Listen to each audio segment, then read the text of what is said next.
Hi guys and welcome back to another DrAce video, and today we're going to be playing MotoGP 22 and it's now time for round 4 of our career mode, and it's time for the Circuit of the Americas here in the Americas GP in Austin, Texas.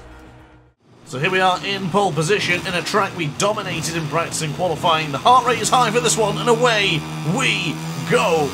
Now let me tell you guys, I do feel like I can just break away and beat this race with absolute ease, which I'm not going to do. We're going to drop it down to power setting 2.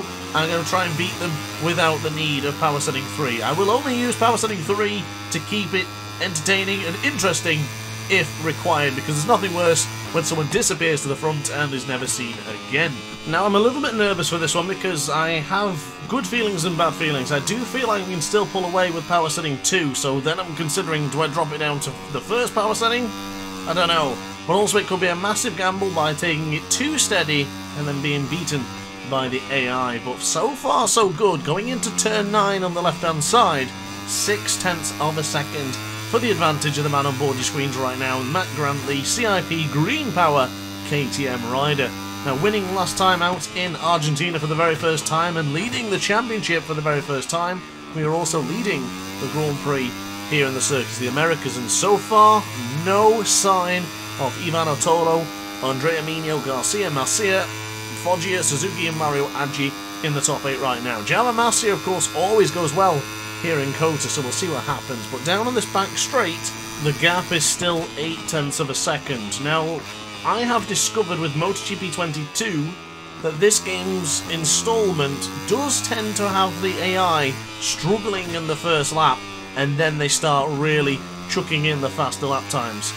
I'm going to stay on power setting 2 for now, and if the gap still maintains at 1 second for the next 2 laps, then I will drop it down to the power setting 1. We'll see what happens. So into the right-hander for turn 16, a very difficult section of track here. MotoGP 21 had a very, very awful bump in the middle of the track there that really used to catch me off guard. Thankfully, didn't seem to be the case in my discovery with MotoGP 22 so far. So now to the left-hand side for turn 19, and now to the final corner for turn 20. Sergio Garcia has moved himself up into 3rd position for the very first time of this race. So power setting 2, across the line we will go to set us up for the next 5 laps. 0.8 of a second to Andrea Mino. Sergio Garcia is right there as well. You can see the bottom left-hand corner of your screen within the map that they're still very much bunched up behind us. This is fascinating stuff, ladies and gentlemen. I really don't know what to do in this one, because I would like to have a good old ding-dong of a battle, and I don't like it when I have to disappear to the front. I don't mind doing it, and I guess I don't mind churning out the lap times, but I would rather have a good old-fashioned battle. I don't mind pulling away, but I'd rather stay here. And actually that mistake I've just made there could have cost us a lot of time, and it has. 0.5 of a second. The gap is now down to 0.2 of a second. Andrea Mino is literally right behind us, so for me overthinking what I'm going to do for this video has caused a big problem for myself, or at least actually it's a good problem to have, because that means if the AI are there, the racing will be competitive. But so far power setting 2 is going to stay on. I don't think we'll need to move to power setting 3 unless something really goes wrong. Foggia was briefly up there in the top 3, but still not quite there yet. The man on board the Leopard Honda is down in 4th position as this gap is beginning to start plummeting. 0.2 of a second on this back straight. Is it going to go any lower than that? We now brake extremely firm for the left-hander for turn 12, keeping it nice and tight to the apex, and there we go. We finally have the AI on the scenes. Let's go for it then, guys and gals. Let's have the ding-dong of a battle that we all wanted. Andrea Mino up on the inside, and we have lost the lead for the very first time. I must be the only person in the world happy to have lost the lead here in COTA. Oh, a bit of a nudge there into Andrea Mino. I felt the front disappearing on me there, so I had to try and at least position the motorcycle in a way that I could still stay on board without crashing. But to the right-hand side we'll go as the gas now demotes us down to 3rd position, but fighting back up the inside of Sergio Garcia. Grant regains 2nd position as Andrea Mino makes his way up to the 1st position. But for how much longer when there's so many fast riders behind? Garcia having a bit of a feint about a move from the right-hand side and going around the outside would have been extremely aggressive and brave. But across the line, Foggia is the fastest man on track with a 250. Never mind, Ryushi Yamanaka, a 216. 480 for the Japanese rider. Goodness me, look at all these riders getting next to each other there, going into the left-hand side for turn 1. Mino is in the lead. Power setting 2 for us. This is how it's going to stay. If I've gambled and we end up losing, then so be it. A crash behind us, but of course still don't know who that is. It's just a yellow blob that says crash. It could be anyone behind us right now. But to the right-hand side for the change of direction. Green flags are waving round, so it's all good for us. We don't need to be concerned about overtaking on a yellow flag. Not like that makes a difference in this game. As we'll now plummet to the left-hand side and then begin to attack briefly uphill for the right-hander, left-hander, and then back down the hill in just a moment's time. So Mino pulling it a little bit wide there as Grant brings him a lot of power. More power than the CIP power generator as we go to the left-hand side. Turn 10 down this miniature waterfall section, if you will. Very miniature compared to the likes of the ones in the Sachsenring, but we are now on the cusp of getting back into the lead. Mino leads temporarily. 0.2 of a second is the gap to Grant, and a further 0.2 down to Dennis Foggia in 3rd position. Ethan Otolo still hanging in there in 4th position. He's just waiting for that moment to strike, and there's Tatsuki Suzuki, the man who was absolutely rocket fast in Mandalika a couple of Grand Prix ago. Look at Andrea Mino getting out of shape there. Goodness me. Just wanted to take just a brief moment to take a breath. Looking at Andrea Mino's front tyre and rear tyre both skipping on the tarmac for turn 12 as Foggia got really close to the rear. Mino's gone wide and Grant will retake over at the front, but Mino is still there, and goodness me, bit of an aggressive move, the gesticulation from the Italian there as he's not happy with the slamming the anchors on in the middle of the corner. But with power setting 2 we don't have the drive like they do, and of course being on Hondas, much quicker on a straight line with more acceleration than the KTM.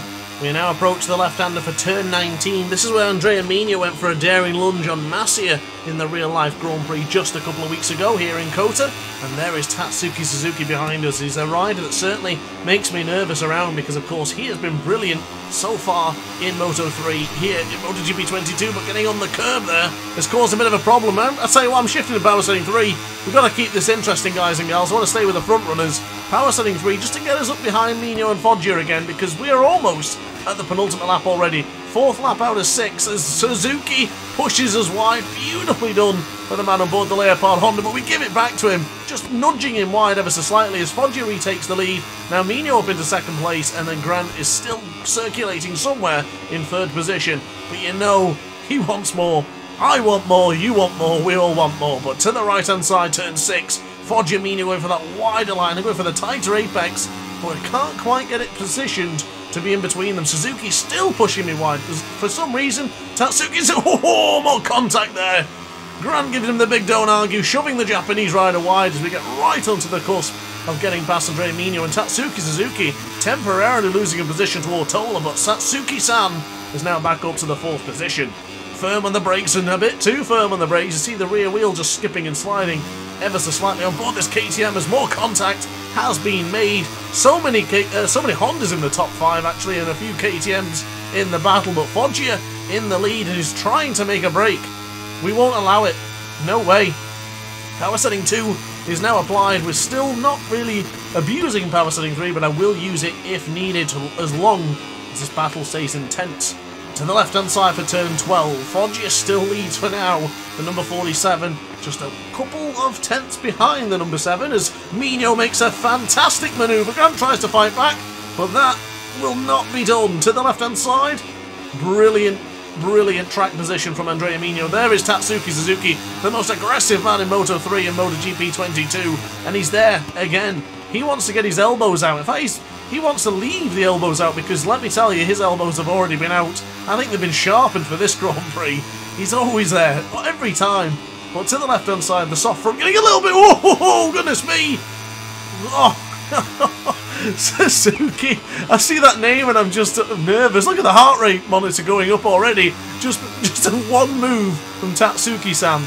I was just about to mention the soft front is looking a bit worse for wear, in the sense of a bit too warm, but at the same time still pretty consistent with both tyres. But I'm beginning to get a bit nervous now. Tatsuki Suzuki's lunging now. Garcia's lunges. Garcia, oh! The Aspar man went down. I think I touched his rear tyre as he made that lunge. It was nothing adverse. I just tried to get back and, I don't know, race direction. Let you guys decide on that one in the comment section down below. I don't think there was any animosity, but if you want to call it that way, let me know in the comment section down below. But to the right-hand side for turn 6, not past one rider, but past 2 riders. Do we get the change of direction up on Foggia? Not quite, Mino. Excellently done. Do we have the change of direction? That would take a brave man to overtake there, but unfortunately for me, I'm not that brave. To the left-hand side we'll go. Suzuki's right. Oh, Foggia's down! Oh! The man on board the Leopard Honda's down! He is blowing it! Another chance gone begging for Dennis Foggia. The pressure is really on him right now. He cannot keep affording to crash like this. Oh, I did not see that coming. How did he crash? Did he spin the rear? Oh, wow. That was a bit intense. Foggia down. 5th lap here. Penultimate lap. Heart rate is increasing. Mino's in the lead with Suzuki in 3rd position as we'll now try and outbrake the Italian. Going around to the left-hand side, or at least moving to the right-hand side to go for the tighter line in. Not quite, but look at us bringing on the power. Power setting 2 is still there. Kaita Toba, teammate of mine, is down. Forget about that though for now, because we are engaging in battle. Suzuki got really close to the rear tyre there. Oh, Lord Almighty, but up on the inside of Mino, is this going to be the lunge to put us into the top position? Looks like it's going to be tight, but that is a perfect executed move. But look at the speed on the River Cold Snipers Honda.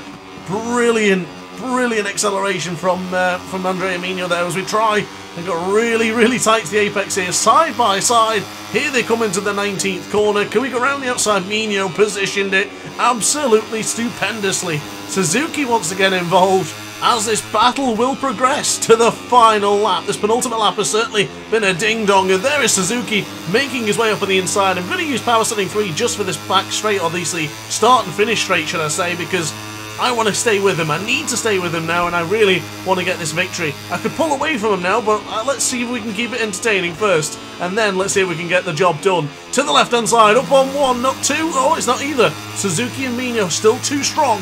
Mario Aggi behind us in 4th position with another fellow couple of the Red Bull rookie riders, at least former Red Bull rookie riders, all from Mario Aggi, Ivanatola, Moreira, Artigas and Carlos Tatai, all former Red Bull rookie riders. We now go to the right-hand side, up on the inside of Suzuki. The man on board the Leopard Honda has been excellent in this Grand Prix. He looks like he has something else, but so do we. We have power setting 3 if needed and if required. To the left-hand side, I love this change of direction. Mino's at a moment. Is this going to be enough? Can we go to the inside of Suzuki? Looking like Dennis is on due. Up on the inside of Suzuki there. Beautifully done with the KTM, positioning it exactly where it needed to be. Too close to call this Grand Prix right now. Mino to the left-hand side for 11. Do we need power setting 3? We're going to use it. Suzuki is too close. Mino is ahead of us. We'll get close to him and probably drop it down to power setting 2. As my heart rate rises, so does the tension for this battle. Oh my goodness. The tension is so palpable you could cut it with a knife, but we'll try and outbrake Mino. Oh, he gets way out of shape. Really out of shape there into the 12th corner. Massive moment there. Suzuki gives us a massive whack up the wazoo as we've now gone a bit off track there, but to the right-hand side, this is where the AI struggle. Mario Aggi's there to the left-hand side. Mino gets a massive wheelie. Oh my goodness, this is it. We're in the lead. We've got this one now. Power setting 3 to the end, ladies and gentlemen. Let's get the victory. Let's just steal it. Let's just disappear into the distance. With power setting 3 enabled, I've gone a little bit wide here. Couldn't get that. Oh, Suzuki! Oh no, not Suzuki. Tatsuki Suzuki's the last rider I want to be involved with a battle with right now. To the right-hand side, we'll have 2 more corners. Up on the inside for turn 19. How brave are you? Not brave enough. Suzuki's still there, holding firm. To the left-hand side, it's going to be turn 20. It's going to be an absolute lunge and a half, this. Up on the inside, it's not going to happen. Oh my goodness. Stupendous Suzuki wins here in the Austin, Texas Grand Prix. Grant in second and Mario Aggi. Mario Aggi took 3rd. Oh my god. Oh, the heart rate monitor. 170. Oh my god. I'm too intense, I swear to God. Guys and gals, I had it. Power setting 3 was enabled, but we went too wide into turn 18 and cost us the Grand Prix. But what a race. I don't even care that came second. That race was just too good. Too good.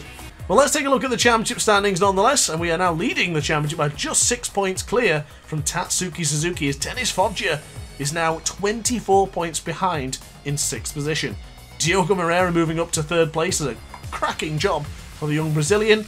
But now it's time to check out the team championship, and as CIP Green Power 19 points behind Tatsuki Suzuki's brilliance today of getting Leopard Racing Honda a few more points.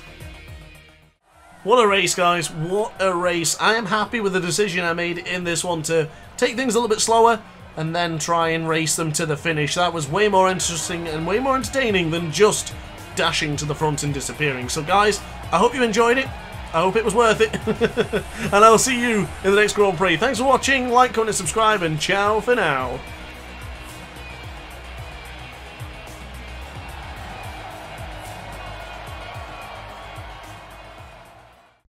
Oh hi, didn't quite see you there. Good to see you're still here. If this video didn't quite sate your appetite, then why not watch some more DrAce content by clicking the video shown on screen now. Furthermore, if you would like to follow me on social media, you can do so now with the links down in the description. Consider subscribing so you don't miss a single DrAce video.